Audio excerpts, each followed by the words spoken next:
Guys, good morning. So now I'm gonna read some storybooks for you. So the story name is Not a Blade of a Grass Moves Without the Will of a God. So today totally in the storybooks we are having part 32. So this is the part 1.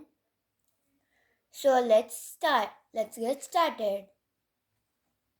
Not blade of a grass moves without the will of the God. Learn it from the wise minister. So let's start. Once upon a time, there lived a king who ruled wisely with his trusted minister by his side. The king was a kind and just, but he was a little short tempered. His minister was wise, patient, and an ardent believer of God and his ways. One on hand, there was the minister who believed that it was God who made everything happen, while on the other hand, there was a king who thought that he was responsible for everything, that he made everything happen. But despite these differences, the two were the best friends, best of friends.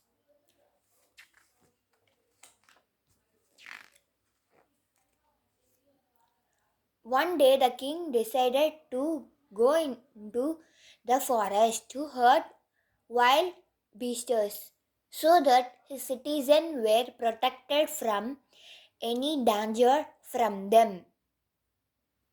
A small group of his men and his minister accompanied him. While they were out hunting, the king proudly charged through a thicket on his horse, but a large cobra slithered in front of the horse, spitting poison from the fangs. The frightened horse kicked violently, hurtling the king through the air.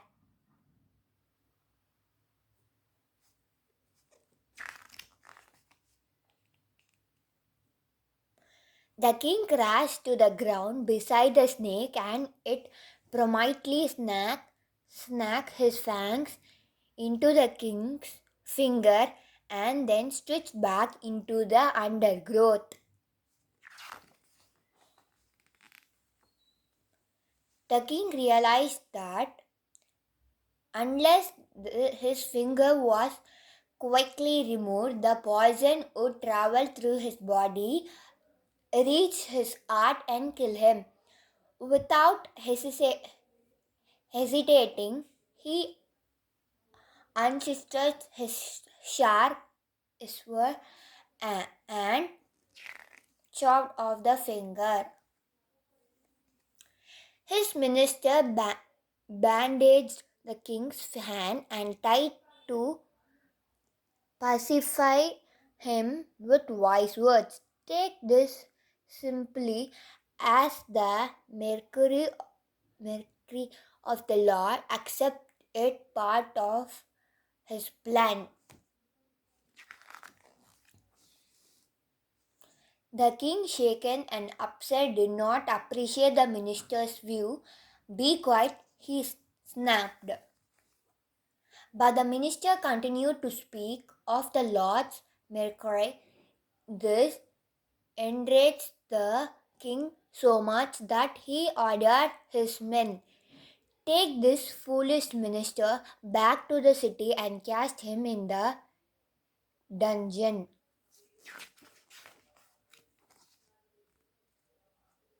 Determined not to change his hurting plan further today, the king, his hand neatly bandaged, continued alone through the forest searching for wild beasts.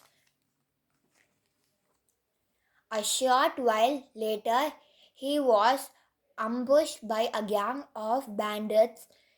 They captured and bound him. Their leader, grinning brownly, spoke in a gruff voice. This is this is this is your lucky day. I'm going to I'm going to sacrifice your the goddess Kali. It's not every day that she enjoys royal blood. Royal blood. The king, on the other hand, considered himself most unluckily bound the ropes. He had no way of freeing himself, and the bloody dead on the Kali's atlas. Pointing to the king, the leader ordered his men undress him, wash and clean him. As the Dixon stepped him on, cried out, "Look, there is a finger missing." Inspecting the king's hand, the leader of the records was deposited. "We cannot possibly offer an incomplete human to Kali," he grunted. "Realize him immediately, you fool, and find someone else."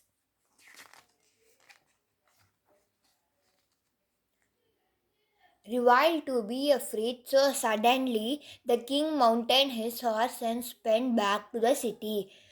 Going to straight to the dungeons, he ordered the release of his minister. The king apologized to him and embracing him, he said, "By a mercury of a lord, I lost a finger, and as result, I had my life spared." After narrating the brazier and a fighting experience to his minister, the king passed truthfully. "I'm still a little puzzled. If everything that happens is mockery of the Lord, what was the purpose of you being through in the dungeon?" With a knowing twinkle in his eyes, the minister replied, "If you had not ordered me to the throne in a dungeon, I would have been with you when you were captured by your bandits. As I had no body parts, missing the Kali worshippers would unboundedly have used me as the human offering." Both the king and the minister laughed loudly, tears streaming down their faces. Glad to be alive, they agreed that certainly not a blade of grass moves with the will of the god. Thank you. Subscribe, like, comment, share. Thanks for watching this video.